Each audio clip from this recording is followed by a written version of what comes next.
জঙ্গলের পথে বন্ধ হচ্ছে বাইক, শরীরে আঁচড় দিচ্ছে অশরীরী। ভূতের ভয়ে কাটা পুরুলিয়ার সাধারণ মানুষ।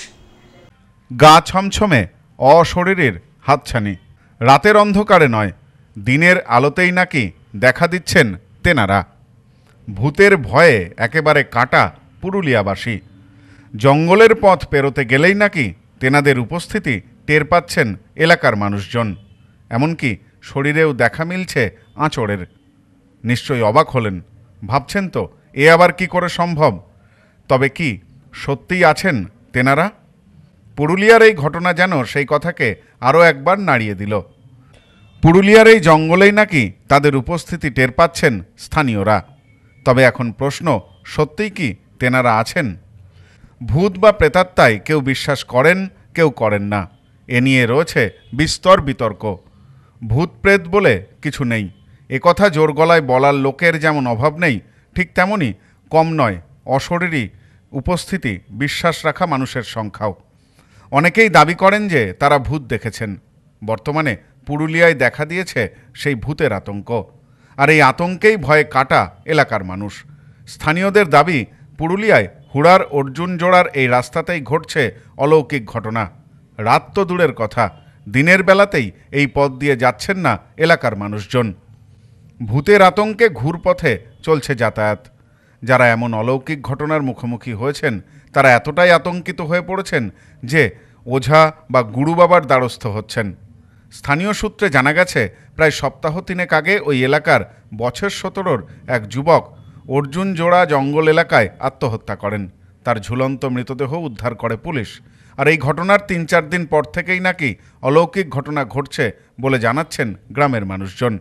তবে সবার প্রথমে ওই অলৌকিক ঘটনার সাক্ষী অর্জুন জোড়া গ্রামের বাসিন্দা জলধর গড়ায়। এ বিষয়ে তিনি জানান, সপ্তাহখানেক আগেকার ঘটনা।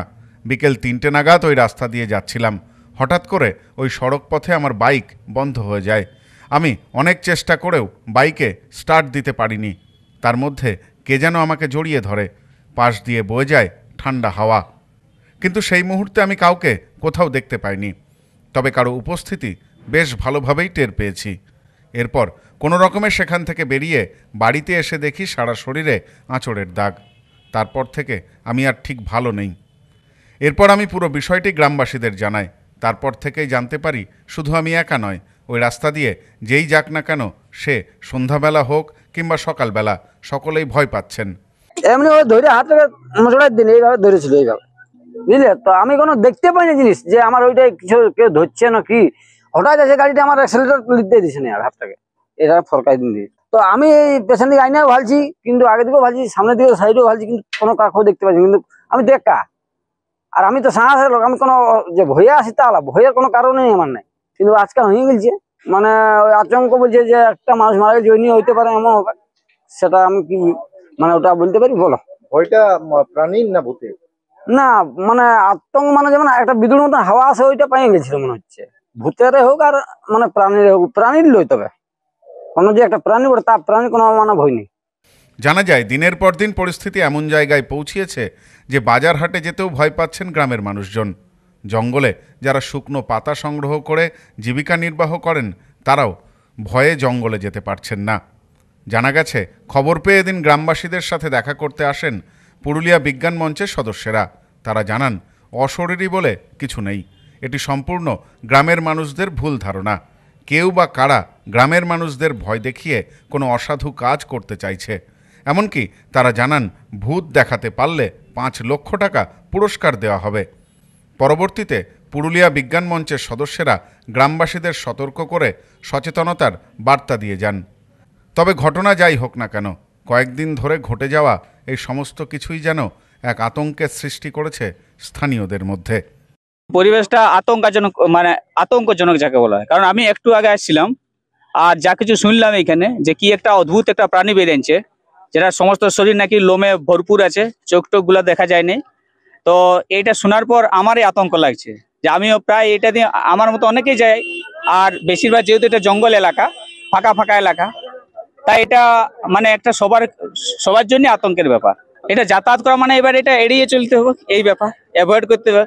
কারণ কি মানে যতক্ষণ পর্যন্ত এই রহস্যটার উন্মোচন হচ্ছে, ততক্ষণ অব্দি মানে একটা আতঙ্কের ব্যাপার। আমি দেখি নাই, কিন্তু যা শুনলাম একজনের কাছে, একজন সেরকম ব্যক্তি, বরিষ্ঠ ব্যক্তি, তার কাছ থেকে যা শুনলাম, তাতে সে তো মিথ্যা বলবে না। কিছুদিন আগে সে একটা মানে একটা ভয়ানক ব্যাপার ছিল, সেটা চারদিকে বাঘ বাঘ বাঘ বাঘ সবার একটাই ছিল। আর এখন যেটা শুনলাম এটা তো আরো মানে ওইটা যদিও জানো বাঘ, তার আচার প্রকৃতি সবকিছু জানা আছে, কিন্তু এই প্রাণীটা যেটা শুনলাম এর ব্যাপার তো একদম মানে অচেনা, মানে কি ব্যাপার। আমরা জানি যে বাঘ যদি হয় সামনে আসবে, সে আক্রমণ করবে, কিন্তু এই প্রাণীটা কেমন প্রাণী, দূর থেকেই আক্রমণ করতে পারে বা কি করতে পারে, এটা তো মানে অদ্ভুত একটা ব্যাপার।